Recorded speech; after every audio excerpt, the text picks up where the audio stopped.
Hey, what's up everybody? Welcome back to the Plastic Underground. Yesterday, the Bad Batch Season 2 came out, and if you guys remember a while ago, I made this hunter helmet. And I have a video on my channel showing you how I did it and how I painted everything. I want to do something a little different. I wanted to make a little figure. So I did this 3D print of Hunter in this pose.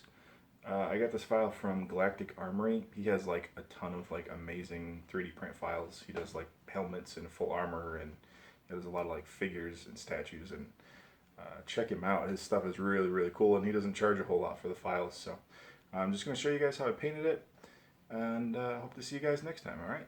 Okay, so I'm not going to do a full voiceover for this. I'm just going to kind of cover some of the beginning stuff here for you guys. A couple of things that I've learned by doing a lot of 3D prints.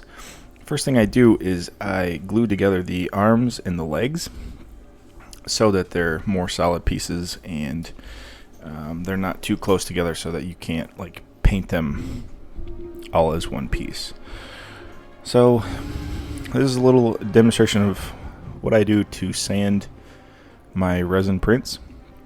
I'm using like 120 grit on this little sanding sponge here, and I'm just going through on all the flat spots. I just really sand down all those layer lines. The other thing you can do is take like your razor knife, and these like hard to reach areas, I'm just using like the flat side of the knife to like scrape away at the lines. Then I always use this kind of stuff here, this steel stick.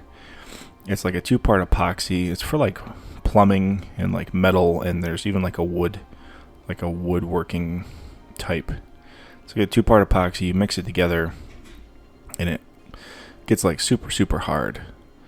So I use this to fill in spots on my prints. The main part that I usually use this for is, since I print like hollow, my prints are hollow on the inside to save resin, then I always add like a draining hole so that when your print prints upside down, there's a hole in the bottom of it so that any resin that would get trapped inside the hollow, like a cup, like if it's an upside down cup, you put a little hole in your print so that it drains the resin out as it prints up. So I use this stuff here to fill in some holes. And even sometimes when you're taking the supports, the print supports off, sometimes you clip them and it'll chip out the actual print and not just break off cleanly.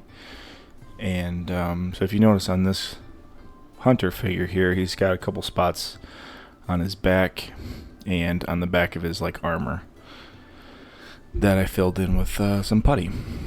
So after everything is sanded, I just use my little paintbrush here.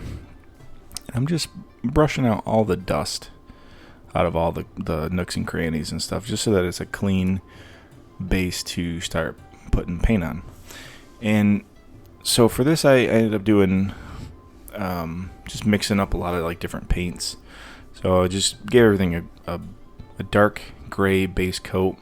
Then I ended up doing a lighter gray coat for all of like the different sides of his armor and stuff. I looked at like a ton of reference images for him, and I was really just trying to copy what I saw as far as like where stuff goes. Then he's got the red on his helmet and a couple other spots. And then when it comes to white, I did like the skull on half of his helmet, and I painted the 99 numbers on his shoulder armor to show what squad he is. And that's about it. The base is just some hard foam, insulation foam. You've seen me use it tons of times. I have a big sheet of it, and I cut it to shape. What did I use to seal? I used Prop Monkey Studios, their sealer. I forget what the name of it is. I'll put a link in the description for you guys. It's for EVA foam, but it honestly works really well on that insulation foam. I just brushed a couple layers of that on, sanded it smooth, and then painted it. And then I ended up putting a little bit of gloss on top of it just to make it look like it's a Imperial floor, ship floor, or something like that. And that is about it. That's all I did. So enjoy watching me paint and finish up this Hunter figure.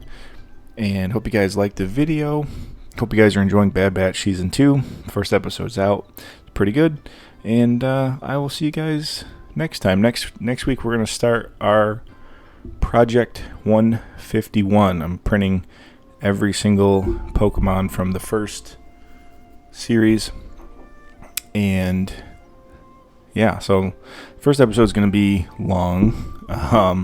I'm doing the starters, all the starters, and making bases for everything. And then after that, we'll be doing like 3 to 6 Pokemon per episode. But my goal is to print all of them and make like cool bases for all of them. And so I hope you guys are excited for that. And I will see you guys in that video. All right.